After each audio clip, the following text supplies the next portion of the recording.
ថ្ងៃនេះសូមគោរពនិងជម្រាបសួរដល់បងប្អូនអ្នកស្ដាប់ទាំងអស់គ្នា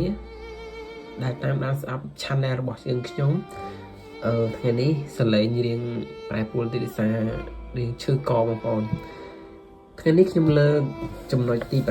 7នៅក្នុងសភៅអ្នកអាចឈ្នះឬក៏ You Can Win ចំណុចទី7គេថាចូលផ្ដល់ឲ្យ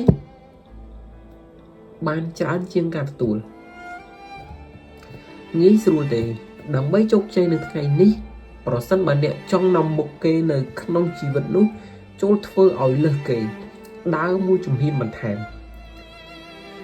ចំណុចហ្នឹងគឺមានន័យថាបើសិនជាយើងចង់ធ្វើដូចថាជាបន្ទុកឬក៏ចង់ជាមេគ្រួសារមួយគឺយើងធ្វើមិនយើងដើរមួយជំហានឲ្យបានមុនគេដើម្បីយើងទទួលបានបទពិសោធន៍ហ្នឹងយើងអាចយកមកគ្រប់គ្រងគេបានគ្មានការប្រកួតប្រជែង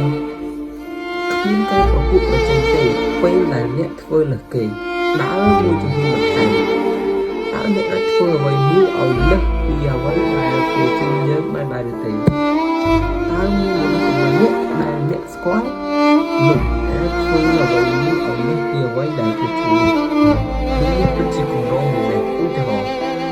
គេជួយអ្នកឲ្យធ្វើការ8ម៉ោងនៅក្នុងមួយថ្ងៃដោយទទួលប្រាក់ខែបាន200ដុល្លារចូលធ្វើការនៅម៉ោង7ទឹកចេញវិញនៅម៉ោង5ល្ងាចមានពេលសម្រាប់បាយថ្ងៃត្រង់2ម៉ោង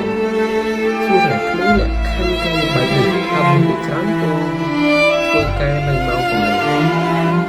ចាំតែវិញតើមានប៉ុន្មានចូលធ្វើការមុនម៉ោងកំណត់ហើយចេញពីការងារក្រោយម៉ោងកំណត់អ្នកដែលចូលធ្វើការមុនម៉ោងកំណត់ហើយចេញពីការងារក្រោយម៉ោងកំណត់គឺជាអ្នកដែលធ្វើការមួយជំហានបន្ថែមគឺធ្វើលើសពីអ្វីដែលប្រធានក្រុមហ៊ុនជួល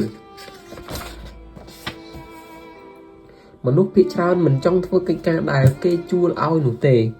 ហើយមនុស្សមួយប្រភេទទៀតគឺចង់ធ្វើត្រឹមតែគេជួលឲ្យធ្វើតែប៉ុណ្ណោះ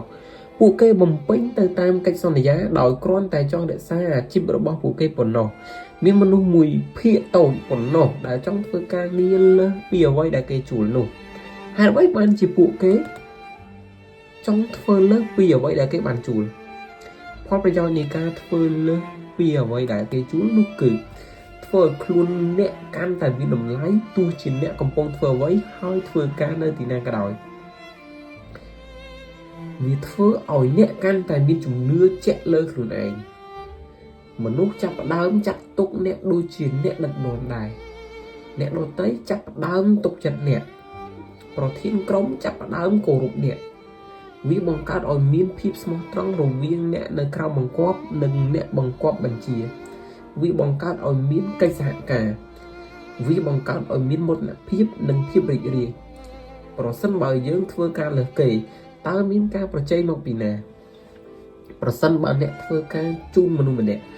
អ្នកត្រូវលះបង់ប្រយោជន៍ផ្ទាល់ខ្លួនរបស់អ្នកដើម្បីធ្វើការជូនគាត់ដែរមនុស្សដែលមានការព្យាយាមក្នុងការងារគឺតែងតែត្រូវការគ្រប់ទីកន្លែងទោះបីជាមានវ័យចាស់ខ្សោយបទពិសោធន៍ឬគ្មានសញ្ញាបត្រក៏ដោយ